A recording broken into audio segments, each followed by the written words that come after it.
I like what Michael Stern's doing. I want to figure out how to build more projects non-union. I'm going to get yelled at for that, but I think he's got the right idea. Wrong. Wrong. What about the people that build the city? What about the people's backs that are putting these projects together?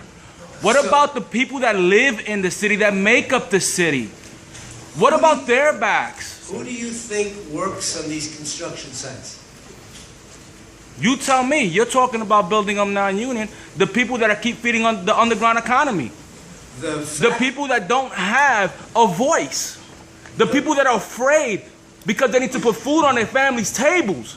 That's why you need affordable housing. That has nothing to do with union They're building versus non-union. They're building them. And they're not getting treated fairly or equally across the board.